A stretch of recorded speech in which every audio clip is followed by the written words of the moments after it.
Gledate Pomurski dnevnik, to so poudarki današnje oddaje. Na Slovenski ulici v Murski Soboti so včeraj otvorili hišo sožitja, ki bo krepila sodelovanje med Slovenijo in Madžarsko.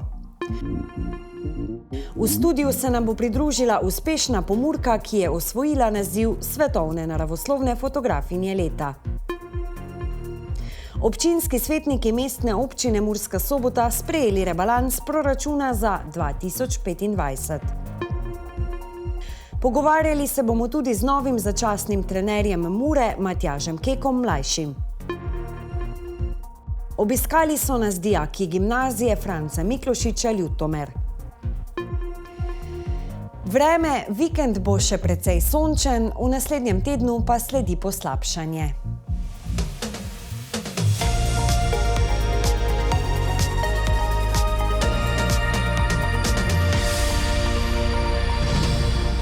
Cenjene gledalke in gledalci, še zadnjič v tem tednu lepo pozdravljeni v družbi Pomurskega dnevnika. V Murski Soboti so včeraj odprli hišo sožitja, ki bo pod eno streho združevala slovensko in madžarsko kulturo. Kaj bo prostor ponujal in zakaj si želijo, da postane most med narodoma? Na Slovenski ulici v središču Murske Sobote je včeraj svoja vrata odprla hiša sožitja. Prostor, ki simbolično in dejansko povezuje Slovence in Madžare, ki že stoletja sobivajo v regiji.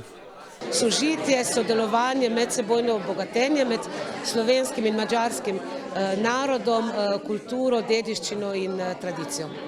Muraszombatban az együttélés házát adtuk ma át, a muravidéki magyar közösség egyik fontos rendezvényhelyszínét, művészeti helyszínét, találkozási helyét, amelyet Magyarország kormánya támogatásával tudott megvalósítani a muravidéki magyarság.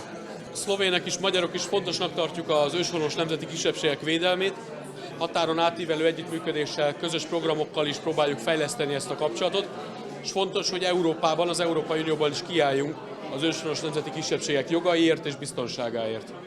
Kot poudarja državna sekretarka na Uradu za Slovence v zamejstvu in po svetu, Vesna Humar, se tako Pomurje kot tudi Porabje sooča s podobnimi izzivi. Z demografskim padcem, z izgubo delovnih mest, z gospodarsko marginalizacijo in nazadovanjem. Če ne bomo pomagali tem regijam, da se bodo tu rojevala nova delovna mesta, kar seveda pripelje mlade ljudi, kar pomeni ohranitev vrtcev, šol, kulturnega življenja, potem bomo te težave gledali tudi v prihodnjih desetletjih. Kulturna dejavnost, jezik, identiteta so izjemno pomembni, sploh na območjih, kjer živijo manjšine, ampak če ni tega osnovnega gospodarskega in socialnega temelja, tudi kulturne dejavnosti ne morejo živeti. Tako da mislim, da je skupni napor in tudi skupna zaveza tudi slovenske vlade, da z gospodarskimi razvojnimi programi pomaga tem območjem. Mi úgy gondoljuk, hogy erősíteni kell a közép-európai együttműködést, nem csak együtt kell élni, hanem együtt kell dolgozni, együtt kell működni, és a béke érdekében, a gazdasági lehetőségek érdekében, az őshonos nemzeti kisebbségek védelmében, az országaink biztonságáért és jólétéért közösen Közép-Európában együtt kell dolgozni. Hišo sožitja je odprlo podjetje Minta, katerega ustanoviteljica je pomurska madžarska samoupravna narodna skupnost. Projekt je sicer tudi del širše prenove Slovenske ulice, s katero želijo centru mesta povrniti življenje.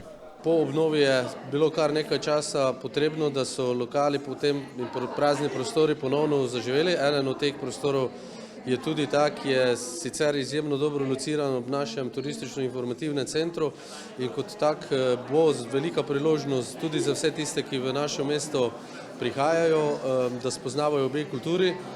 Namreč Murska Sobota in pokrajina ob Muri je vrsto let znana po tem, da tukaj živi več narodnostnih skupnosti, več verskih skupnosti. Slovenija in Madžarska sicer že vrsto let skupaj skrbita za razvoj obmejnih območij.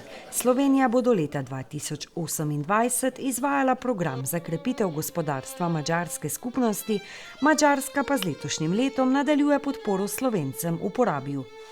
Találkozó előtt államtitkár asszonnyal tárgyaltunk, áttekintettük a közös projekteket, áttekintettük azt, hogy Magyarország mit tesz a magyarországi szlovénokért, Szlovénia mit tesz a muravidéki magyarságért, és keresztbe a határon átívelően milyen projekteket valósítunk meg. és a szorosabb együttműködés mellett tettük le a voksunkat, és azt beszéltük, hogy mostantól rendszeresen egyeztetünk ezekről a kérdésekről. Po uradni otvoritvi je sledilo odprtje potujoče svetovne razstave Hungarikumi, ki prikazuje bogato madžarsko kulturno dediščino. V veliko veselje nam je danes v studiu gostiti zmagovalko tekmovanja World Nature Photography Awards 2025, gospo Marušo Puhek. Maruša je sicer Pomurka, magistra umetnosti in oblikovanja, najnaravoslovno fotografija leta pa je le ena izmed nagrad, ki jih je prejela za svoje prepoznavno delo, v katerem raziskuje odnos med človekom, prostorom in naravo. Maruša, lepo pozdravljeni. Pozdravljeni, hvala za povabilo. Kako se je začela vaša fotografska pot in kdaj ste v bistvu ugotovili, da vas bolj kot studio vleče v naravo? Že dolgo nazaj, ko sem bila stara 13 let, sem očetu ukradla prvi kompakten fotoaparat in potem začela malo preizkušati različne stvari.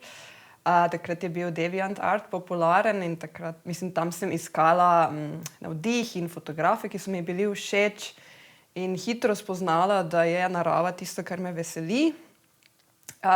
Potem sem tudi kasneje dobila svoj prvi fotoaparat, pa prvi makroobjektiv, in pol me je začela narava navduševati in sem tam iskala navdihe. Kakšna pa je v bistvu razlika fotografiranja v naravi, ko moraš ujeti tiste trenutke, najverjetneje je tudi svetloba drugačna ali celo boljša od tega fotografiranja, ki ga vsi poznamo v studiu, ne? Ja, v naravi gre predvsem za čakanje, bi jaz rekla. Tam lahko ure in ure presediš in čakaš na tisti pravi trenutek, pa trenutka ne bo, pa boš v bistvu zapravil tisti čas, no. Medtem, ko v studiu gre za... Tudi pogoji so umetni, v bistvu si jih umetno ustvariš, je lažje. In večkrat lahko ponavljaš in imaš čas v bistvu, da posnameš tisti pravi trenutek, no. Tako da moraš v naravi imeti kar dobro mero potrpežljivosti in ne hitro obupati. Tako. Zdaj, na začetku sem že omenila nagrado, ki ste jo prejeli za zmagovalno fotografijo, na katero ste ujeli dve srni, kako tečeta skozi vinograd. Zdaj, fotografija je pretežno črno-bela. Kako pa je nastala v bistvu ta fotografija in ali ste že od začetka imeli občutek, da bi vam lahko prinesla recimo zmago? Fotografija je nastala v sklopu projekta 366, ko sem vsak dan fotografirala, torej vse posod sem imela svojo kamero zraven in zato je tudi nastalo veliko dobrih fotografij. Je pa bilo to čisto po naključju. V Murščaku sem videla dve srni teči, hitro vzela objektiv. Žal sem imela širokokoten, ne teleobjektiv, zato je bila scena zelo na veliko. In sem bila najprej celo razočarana, ker jaz sem želela tiste srne blizu, potem pa sem kasneje ugotovila, da je to bila v bistvu sreča, ker je nastala ena zanimiva kompozicija, zelo minimalističen izdelek in vedela sem, da nekaj deluje, nisem prav vedela, zakaj in pol kasneje, Se je potrdilo. Se je potrdilo. Kaj pa pomeni takšno priznanje za vaše nadaljnje delo tudi?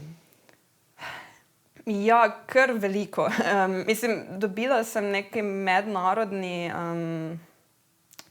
izpostavljenost in zaradi tega je veliko ljudi videlo moje delo, me kontaktira, ker bi imeli radi fotografijo natisnjeno v svojem domu, tako da je pomagalo pri nekem mednarodnem slovesu, no. Pa tudi eno priznanje je, da dobro delate in da morate nadaljevati s tem delom. Zdaj sicer vi niste polno zaposlena fotografinja, če se lahko tako izrazim, živite v avstrijskem Gradcu. Kaj pa tam počnete v bistvu?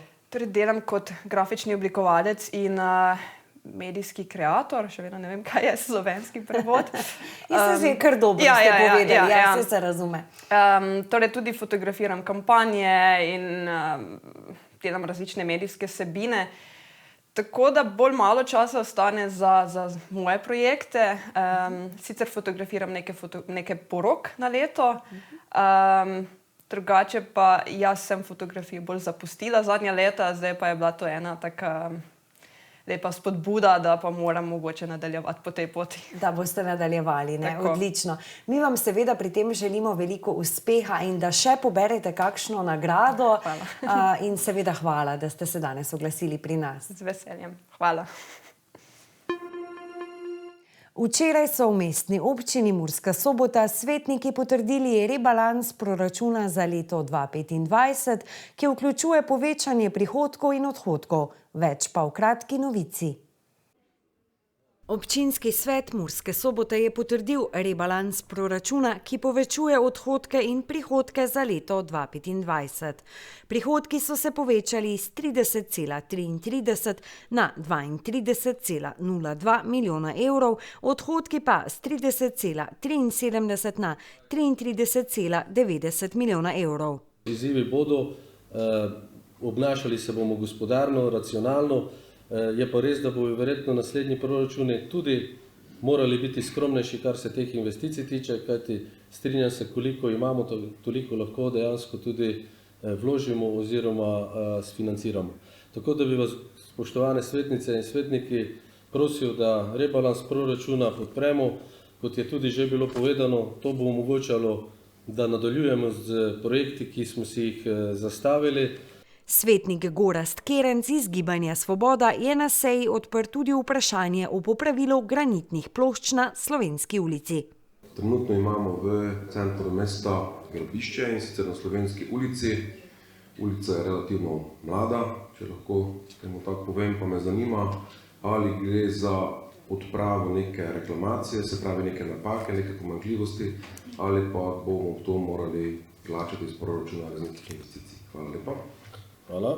Župan Damjan Anželj je pojasnil, da so poškodbe posledica nepravilne vožnje po površinah namenjenih pešcem in da bo občina krila stroške sanacije, saj izvajalec zanje ni odgovoren. Potem, ko je konec februarja iz mesta glavnega trenerja nogometne šole Mura odstopil Oskar Drobne, je vodenje ekipe začasno prevzel Matjaž Kek, ki je doslej opravljal vlogo pomočnika glavnega trenerja. Matjaž, lepo pozdravljeni. Lepo pozdravljeni tudi. Torej, za vami je že prva tekma proti Bravu, ki se je končala z remijem. Kakšni so vaši vtisi po tej prvi tekmi in seveda opažanja ter želje? Ja, za nami je ena dobra srečanje, v katerem smo bili mogoče celo mi bližje zmagi kot Bravo, ki je v zadnjem obdobju res v izjemnem nizu rezultatov in tudi igre. Tako da predvsem iz energetskega, iz motivacijskega vidika so fantje odigrali tako tekmo, kot si jo mi oziroma želimo, na kateri smo delali, na kateri smo se pripravljali. Zdaj pa ne smemo izkoristiti to kot moment menjave trenerja ali pa kaj, ampak moramo na tem vztrajati. To je nek minimum, ki ga želimo iz tega vidika nadgraditi igro, ki sigurno v kratkem času ne more biti na tisti ravni, ki si jo vsi želimo oziroma na kateri delamo, ampak ja, to mora biti neka popotnica za naprej. Pred nami so težka srečanja. Videli smo v zadnjem obdobju, da zadnji premaga prvega, tako da ni lahkega nasprotnika. Tako da s predstavo proti Bravo smo zadovoljni, ampak tako kot sem že rekel, mogoče v tej tekmi ni šel rezultat na našo stran ali pa nekatere sodniške odločitve so nas malo ustavile v nekem naletu, ampak z dobrim delom se bo to samo stopnjevalo in bo prišli tudi boljši rezultati oziroma točke. V kakšnem stanju v bistvu pa ste prevzeli ekipo, tako fizičnem kot tudi psihičnem, in kje še vi vidite možnosti za napredek? Ne, vsej v 2 treningih ti ne moreš narediti nekega čuda, ne? Tako da ekipa je sigurno bila v dobrem stanju, tudi sodeloval sem z prejšnjim trenerjem. Menjave trenerjev so danes vsakdanjik, ne moreš menjati 20 igralcev, prej boš eno osebo zamenjal, tako da to je naš posel. Daleč od tega, da bi ekipa bila v slabem stanju, probamo jo psihološko dvigniti, vemo, da je to lahko zelo pozitiven efekt, ko se kdaj zgodi menjava, tako da izkoristiti ta moment, spraviti krivuljo rezultatov v čim boljšo in tako smo rekli, s tem, ko bodo se fantje zalagali, ko bodo na igrišču dali maksimum, bo privlekli tudi večje število gledalcev, ki v zadnjem obdobju ni bilo takega, kot bi si ga želeli.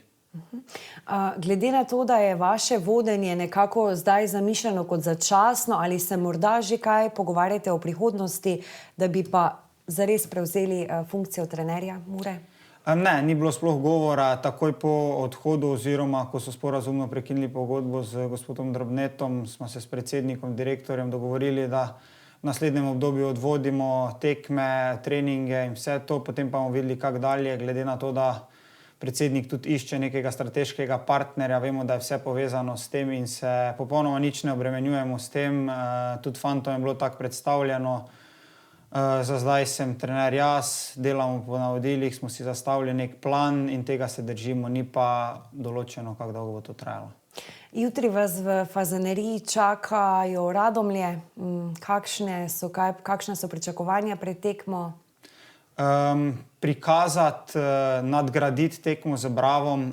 Sigurno tisti, ki mislijo, da bo tekma z Radomljami kaj lažja kot proti Bravo, se motijo. Motiviran nasprotnik, trener, ki pozna to okolje, ki pozna veliko igralcev, ki je delal tukaj. Zato, če bomo malo podcenili, oziroma seveda tega ne sme biti, ampak če bomo malo manj motivirano šli v tekmo kot proti Bravo, lahko naletimo na velike težave. Od fantov pričakujem enak pristop, nadgraditi igro, goli oziroma rezultat pa mora biti posledica prikazanega na igrišču.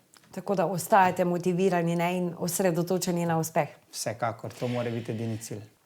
Morava pa še za konec seveda omeniti posebno akcijo, ki jo nogometna šola Mura pripravlja ob dnevu žena, ki ga praznujemo jutri, in sicer vse ženske bodo imele prost vstop na tekmo z Radomljami, drži? Ja, ena zelo lepa gesta kluba. Mislim, da je čas, da vsi možje, fantje, bilo kaj, peljejo svoje punce na tekmo, malo prišparajo, mogoče za kako drugo stvar potrošijo to na tekmi, ampak vseeno, mislim, da so si fantje v klubu zaslužili z prikazanim v prejšnji tekmi podporo, če bo pa to še toliko več žena na tekmah, pa za nas toliko lepše. Odlično. Obilo uspeha še naprej. Najlepša hvala tudi vam za povabilo. Danes so nas obiskali dijaki prvih letnikov gimnazije Franca Miklošiča iz Ljutomera, ki se izobražujejo za medijskega tehnika. Preizkusili so se tudi v vodenju Pomurskega dnevnika. Vas zanima, kako so se odrezali? Pozdravljeni v oddaji Pomurski dnevnik. Danes je z nami dijakinja prvega letnika medijski tehnik Pija Cipot. Kako se počutiš danes? Iskreno sem malo živčna, samo pa je lepo biti v vaši družbi danes. Kaj ti je pri poklicu medijskega tehnika najbolj všeč? Najbolj se zanimam za fotografijo. Fotografirati mi je zelo všeč. Danes sem tudi bila na različnih mestih, kot smo bili v radiju, zdaj pa še televizija, pa bili smo tudi Vestnik. Pa mi je mogoče televizija tu v tem studiu še najbolj všeč. Kolikokrat na teden imaš radijsko oddajo? Radijsko oddajo imam enkrat na mesec, saj smo ločeni v dve skupini, tako da sta obe skupini dejansko v enem mesecu in se snema dvakrat. Mislim, da že vsi vemo, da ste vi novi trener Mure. Seveda. Kakšni so občutki? Pa nisem mislil, da mi bo uspelo, ampak glej, kje sem. Naredili bomo par sprememb. Mura bo... Kakšnih pa, če lahko vprašam? Imeli bomo več treningov, kakšne igralce bomo zamenjali, jih malo več dali na treninge, imeli kakšne nove programe za njih, malo relaksiranje pa vse.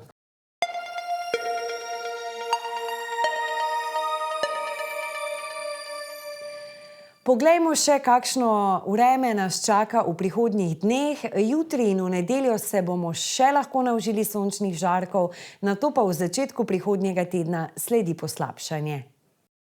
Danes je bilo v Pomurju sončno. V Murski Soboti, Radencih in v Lendavi smo opoldan namerili 15, v Krajinskem parku Goričko pa 14 stopinj. Jutri bo delno jasno, zvečer se bo oblačnost prehodno povečala.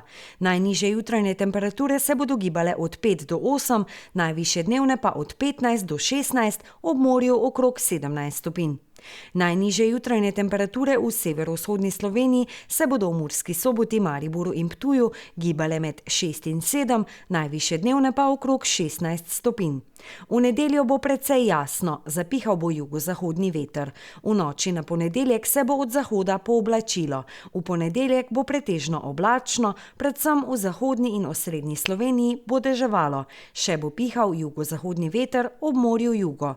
Temperature v Murski Soboti se bodo v naslednjih dneh zjutraj gibale od 7 do 12, čez dan pa okrog 16 stopinj. Tako, drage gledalke in gledalci, pa smo prišli do konca današnje oddaje. Vsem gledalkam želimo lepo praznovanje jutrišnjega dneva žena. Zahvaljujemo pa se vam tudi za vašo pozornost. Ponovno bomo z vami v ponedeljek.